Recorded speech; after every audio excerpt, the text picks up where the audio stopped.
मेरे सभी सुनने वालों को नमस्कार। मैं हूँ आरजे खुशी और आप सुन रहे हैं कथा कुंज एफएम। हमारी आज की कहानी का शीर्षक है कन्या पूजन और उनको लिखा है लेखिका संगीता अग्रवाल जी ने। तो चलिए बिना किसी देरी के शुरू करते हैं आज की कहानी कन्या पूजन। परी एक प्यारी सी 6 साल की बच्ची अपने माता पिता के साथ साथ पूरे मोहल्ले की जान हो भी क्यों ना, आखिर जब थी ही इतनी प्यारी, अपनी मीठी मीठी बातों से सभी को अपनी तरफ खींच लेती थी। आज रामनवमी है। आज रामनवमी पर अपनी सहेलियों के साथ घर घर कन्या पूजन को जा रही थी। उसकी माँ नीति ने उसे प्यारा सा गुलाबी सूट पहनाया हुआ था जो अभी परसों ही लाई थी। वो रंग बिरंगे कपड़ों में सजी कन्याएं वैसे भी देवी स्वरूप ही लगती है। उस पर परी की मासूम मुस्कुराहट, हर कोई उस देवी को अपने घर पूजन के लिए ले जाना चाह रहा था। नीति ने क्योंकि अष्टमी पर पूजन किया था तो वो अपने घर के कामों में व्यस्त थी। परी बार बार आती और प्लेट बदल कर ले जाती। काम से निमटकर नीति ने देखा कि 11 बज रहे थे। ये परी कहाँ रह गई? काफी देर से प्लेट बदलने भी नहीं आई। नीति घड़ी देख खुद से बोली और बाहर आई।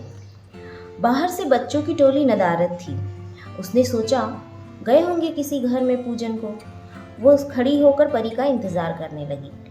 11 की 11:15 फिर 11:30 हो गए पर परी दिखाई ही नहीं दी और ना कोई और बच्चा। उसका मन घबराने लगा। ऐसा तो कभी नहीं हुआ कि किसी ने कन्या पूजन के लिए इतनी देर रोका हो बच्चों को। ये सोच उसने अपने घर का दरवाज़ा बंद किया और 2 घर छोड़ परी की सहेली तनु के घर पहुंची। अरे तनु बेटा, तुम परी के साथ नहीं गई? नीति ने पूछा। कहाँ आंटी, हम तो सभी घरों में पूजन को हो आए, तनु बोली। क्या? पर परी कहाँ है फिर? नीति घबरा कर बोली। आंटी परी मुझे बाय बोलकर चली गई थी, फिर मैं अंदर आ गई, मैंने उसे देखा ही नहीं, तनु ने कहा। क्या हुआ नीति? तभी तनु की माँ शालू वहाँ आ बोली। शालू दी परी घर नहीं आई, हो सकता है दूसरे बच्चों के साथ हो। वो घबराई नीति मानो खुद को दिलासा देते हुए बोली। पर आंटी सब बच्चे अपने अपने घर चले गए थे, लास्ट में मेरा और परी का ही तो घर है। मुझे बाय बोल, वो अपने घर की तरफ ही गई थी। तनु के इतना बोलते ही नीति बाहर को भागी। साथ ही शालू भी अपने बेटे से घर का ध्यान रखने को बोल नीति के पीछे हो ली। दोनों ने सब बच्चों के घर जाकर देखा, सबके बच्चे घर में थे। वैसे भी उसका घर जरा दूर था। फिर तनु का घर और सबसे आखिर में परी का घर पड़ता है जो गली के कोने में है। घबराई नीति ने अपने पति राघव को फोन लगाया। राघव का ऑफिस पास में ही था, इसीलिए वो 10 मिनट में पहुंच गया। राघव मेरी बच्ची कहाँ होगी? नीति रोते हुए उससे लिपट गई। घबराओ मत नीति, देखते हैं हम उसे, राघव उसे दिलासा देकर बोला, जबकि वो खुद डरा हुआ था क्योंकि यूं परी का ना मिलना मन में शंका पैदा कर रहा। नीति और राघव के साथ सारा मोहल्ला इकट्ठा होकर परी को ढूंढने लगा। उन्होंने अपने मोहल्ले के साथ साथ और मोहल्लों के भी एक एक घर छान मारे पर परी का कुछ पता नहीं था। मेरी गलती है, मैंने उसे क्यों जाने दिया कन्या पूजन को, क्यों नहीं ध्यान रखा उनका? नीति फूट फूट कर रो पड़ी। नीति इसमें तुम्हारी क्या गलती? परी तो हर साल जाती है कन्या पूजन को, और परी ही क्यों, सभी बच्चे जाते हैं। राघव उसे चुप कराता हुआ बोला। मोहल्ले वालों की सलाह पर सभी पुलिस स्टेशन पहुंचे। पहले तो वो लोग आनाकानी करते रहे कि बच्ची है, आ जाएगी, कहाँ जाएगी। पर जब मोहल्ले वालों ने जोर दिया तो मामले की संजीदगी को समझकर इंस्पेक्टर 2 हवलदारों के साथ परी के मोहल्ले में पहुंचा और तलाशी अभियान शुरू कर दिया। तलाश करते करते 2 घंटे गुजर गए पर कोई परिणाम नहीं निकला। पर तभी एक हवलदार ने कुछ देखा, कुछ ऐसा जो बहुत भयानक था। परी के मोहल्ले से दूर एक खाली प्लॉट था। वो हवलदार परी को तलाशता वहाँ पहुँच गया और वहाँ पहुँचकर चिल्ला पड़ा, सर जी। इंस्पेक्टर के साथ मोहल्ले वाला भी आशा की चमक लिए उस जगह पर पहुँचे। वहाँ का दृश्य देख सबके रोंगटे खड़े हो गए। परी का गुलाबी सूट, उसकी कंजक की प्लेट सब एक तरफ पड़ा था और पड़ा था परी का खून से लथपथ नग्न शरीर। परी! नीति उसे देख बेहोश हो गई। राघव भी दहाड़े मार रो पड़ा। मोहल्ले वाले जो खुद सकते में थे, उन्होंने किसी तरह खुद को संभाला। साहब जी, जिंदा है ये अभी। तभी दूसरा हवलदार जो परी के शरीर को ढकने आगे बढ़ा था बोल पड़ा। आनन फानन में परी को अस्पताल ले जाया गया। फॉरेंसिक टीम को वहां से सबूत जुटाने बुलाया गया। नीति होश में तो आ गई थी, पर बस आंसू बहाए जा रही थी। डॉक्टर परी के इलाज में लगे थे।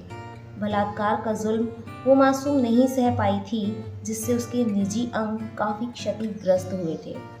थोड़ी देर बाद इंस्पेक्टर घटनास्थल का काम निपटा अस्पताल आया और राघव तथा नीति से जानकारी ली और इस नतीजे पर पहुंचे कि परी जब तनु को बाय बोल अपने घर की तरफ आई, तब किसी ने उसे आवाज़ देकर बुलाया और ज़बरदस्ती से या कन्या पूजन के नाम पर खाली प्लॉट में ले जाकर उसके साथ गलत काम किया। पूरा मोहल्ला ये सुन सकते में आ गया। सबको अपने बच्चों की चिंता भी हुई, क्योंकि लगभग सभी के बच्चे कन्या पूजन को जाते हैं। राघव और नीति उस घड़ी को कोस रहे थे जब उन्होंने परी को भेजा था। गहन चिकित्सा से गुजर परी की जान तो बच गई, पर उसका शरीर बहुत क्षतिग्रस्त हुआ था। साथ साथ वो मासूम सदमे में भी थी।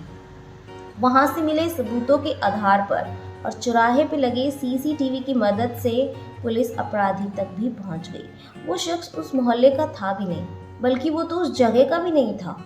पुलिस के द्वारा पकड़े जाने पर उसने बहुत मुश्किल से अपना जुर्म कबूला और जो कहानी बताई वो आपको, हमें एवं सबको सोचने पर मजबूर करती है।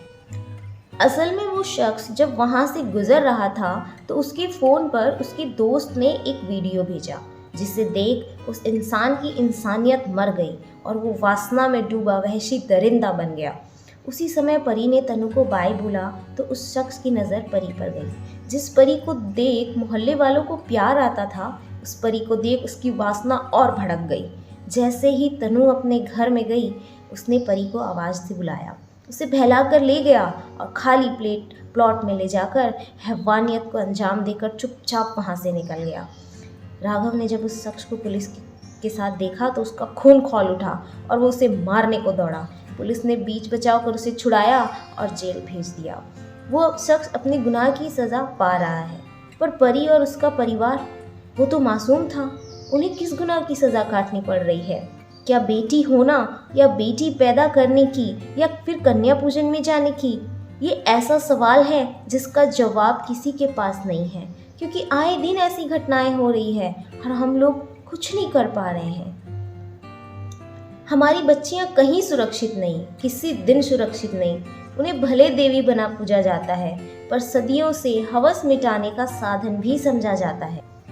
दोस्तों, मेरा मकसद आपको डराना नहीं है और ना ही ये कहना है कि बच्चियों को कन्या पूजन पर भेजना बंद करें, किंतु अभी पिछले दिनों महिला दिवस और प्रथम नवरात्रि पर हमारे देश की 2 बच्चियों के साथ औरैया और हरदोई में जो हादसे हुए, उनसे साफ जाहिर होता है कि हवस की पुजारियों के लिए हमारी बेटियां किसी भी दिन पूज्य है ही नहीं। हमें अपनी बच्चियों को बहुत ध्यान रखने की ज़रूरत है और उन्हें बहुत कुछ समझाने की ज़रूरत है। साथ ही ज़रूरत है ऐसे कानून को लाने की जिसमें बलात्कार के केस पर त्वरित कार्यवाही हो और उस शख्स को ऐसी सज़ा मिले कि आगे कोई इंसान हमारे बच्चों से गलत करने की सोचने से भी घबराए। कोई महिला दिवस या कोई कन्या पूजन सही मायने में तभी सफल होगा जब हमारी कन्याओं से गलत करने वालों का सर धड़ से जुदा हो जाएगा। तो दोस्तों, ये थी आज की कहानी कन्या पूजन। मैं लेखिका संगीता जी को धन्यवाद दूंगी कि उन्होंने एक संजीदा मुद्दे को लिया और एक स्टोरी प्रस्तुत की। ये कहानी सुनाते सुनाते मैं भावुक हो रही थी। तो सोचिए, जिन बच्चियों के साथ, जिनके परिवारों के साथ ये घटनाएं होती है, उनकी हालत तो हम बयां भी नहीं कर सकते हैं। मैं अपील करूंगी सुनने वालों से कि आप अपनी बेटियों को सिर्फ घर के कामों तक ही सीमित नहीं रखें। इवन उनको सेल्फ डिफेंस जैसी चीज़, जैसे ही वो घर से बाहर कदम रखें, उससे पहले उनको सेल्फ डिफेंस सिखाना शुरू करें। उनको समझाएं, हर तरीके से समझाएं, ताकि वो खुद भी अपना ध्यान रख सके। हालांकि कहानी की जो विक्टिम थी वो बहुत छोटी थी, लेकिन फिर भी अगर बहुत कम उम्र में, जैसे ही बच्चा 2-3 साल का होता है, तभी से हम उसको घर पे ही ट्रेनिंग देना शुरू करें बेसिक्स, तो 7 साल तक भी आते आते वो इतना मैच्योर, इतना सशक्त हो जाता है कि वो अपने आसपास के माहौल से समझ जाता है कि ये बंदा ठीक है या नहीं है। मैं ज़्यादा कुछ नहीं बोलना चाहूँगी।